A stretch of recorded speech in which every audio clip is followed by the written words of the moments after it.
Welcome to Faith and Freedom. For the next few minutes, we hope to inform, inspire, and encourage you as we discuss the legal victories and challenges to your fundamental freedoms and religious liberties. Faith and Freedom comes to you from Liberty Counsel, a civil liberties education and legal defense organization. Join us now as Matt Staver, the President and General Counsel of Liberty Counsel, explains the latest legal issues all across this country in the courtrooms of America. Liberty Counsel is winning the battle for your constitutional freedoms. A huge loss for the extremist homosexual activist lobby and a huge win for the family. I'm Matt Barber, Vice President of Liberty Counsel Action and Associate Dean with Liberty University School of Law. In today for Matt Staver. Joining me in studio is Shawn Akers, Dean of Liberty University's Helms School of Government and Policy Analyst with Liberty Counsel. Shawn, in a huge loss for homosexual rights advocates, the Fifth Circuit Court of Appeals has affirmed a decision in Louisiana to refuse to change a birth certificate for a Louisiana-born infant who had been adopted in New York by an unmarried same-sex couple legally.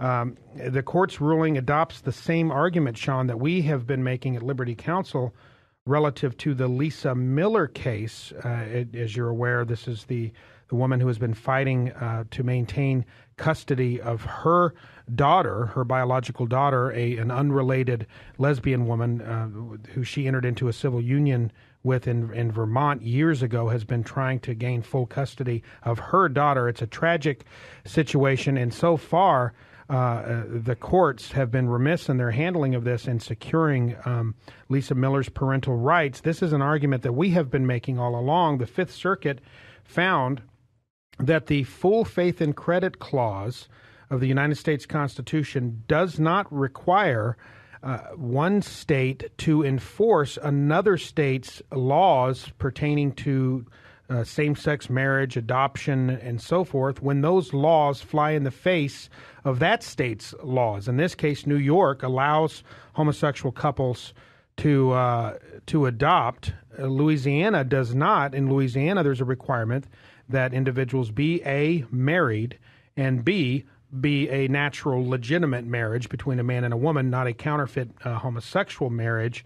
This is the same case we've been making, that Virginia should not be forced to enforce Vermont's fraudulent finding that somehow Janet Jenkins, Lisa Miller's former partner, is a parent, which is, of course, absurd on its face from a biological standpoint and just in terms of reality. This is a huge victory for the family. It provides cover and protection, I think, for other parents when they are trying to have their children yanked away by some former homosexual partner.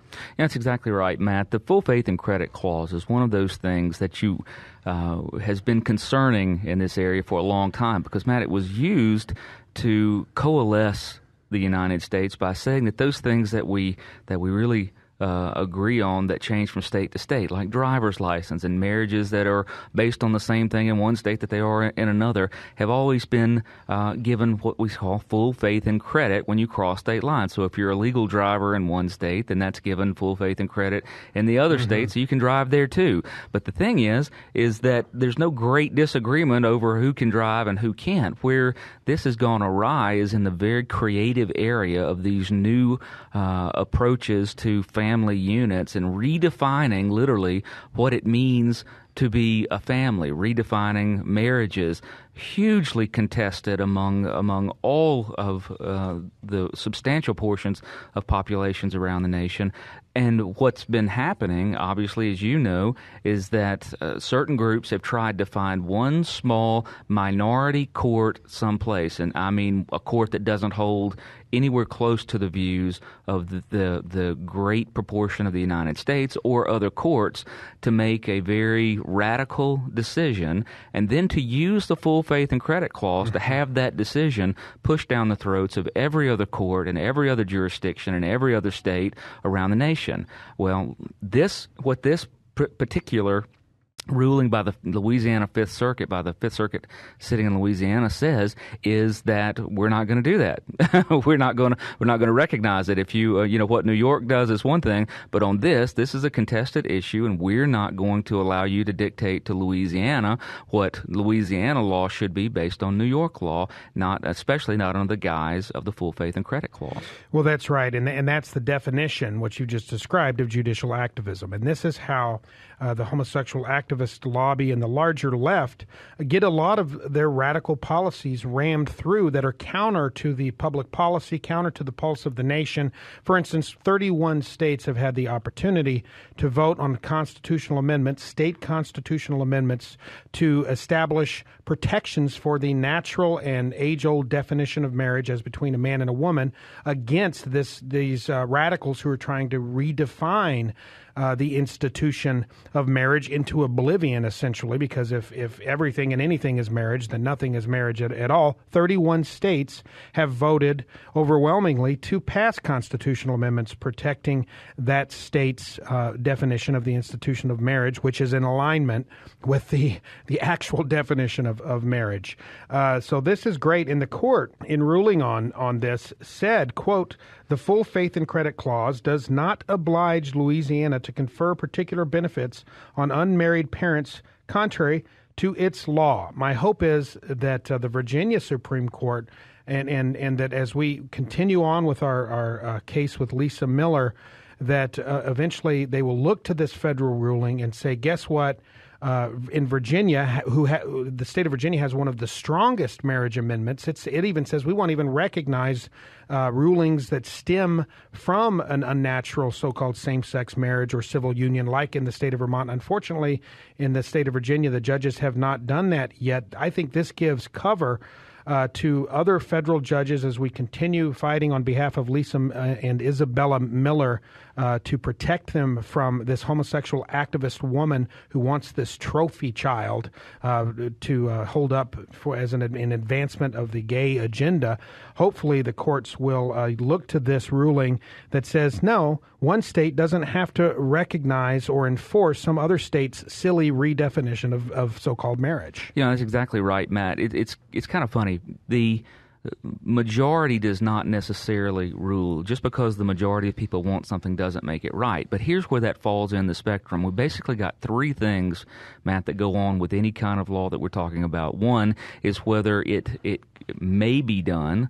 Two is whether it can be done. And three is whether it should be done. And that's where the majority comes in. So the first question is literally, does the government have the authority to do something? And if it doesn't, then it doesn't matter how many people want it or don't want it. It's not a legitimate law. Mm-hmm. Second is, can it be done? In other words, even if the government has the authority, does it have the wherewithal to pull off what it's trying to do? After you answer those two questions, and only after you ask those two questions, do you get to the place of asking should, and that's where the majority of people come in and decide between two available options, which is the better. And in a case like this, what we're doing, Matt, is mixing some of the two. We're dealing with things that government quite often doesn't have the authority to do. It doesn't have the authority to go against the laws of nature and nature's God, to redefine these things. So it never makes it down. But if that weren't enough, and this is your point about judicial activism, if that weren't enough, the majority of America is also with it. Yeah. So quite frankly, this is a good move and a bold move by the Louisiana Fifth Circuit that says we're not going to allow another, some rogue decision in another state to dictate to our state what the law should be. Yeah, effectively saying put that in your judicial pipe and smoke it, which we need more of.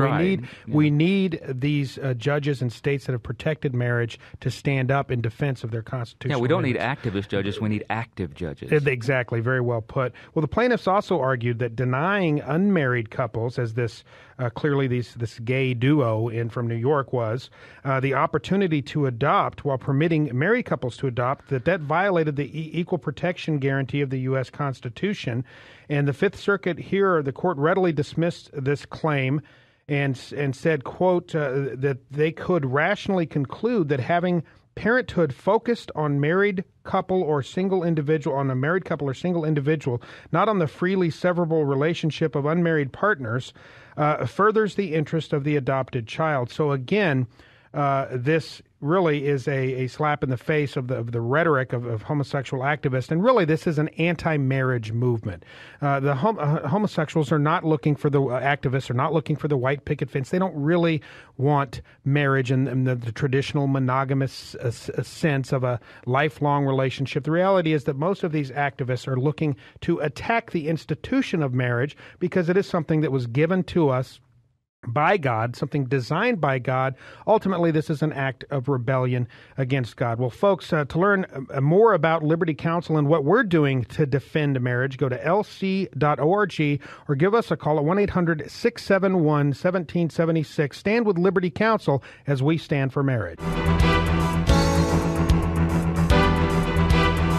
You have been listening to Matt Staver of Liberty Counsel. Our hope is to encourage and inspire you to stand up for your faith, family, and freedoms. We can accomplish a lot when we work together. Get informed and get involved today. Sign up for our free monthly newsletter, The Liberator. We will send it out to you free of charge. Stay informed with our Liberty Alert email update. Just click on the website at www.lc.org or call us at 1-800-671-1776. Tune in next time to learn more about your rights right here on Faith and Freedom.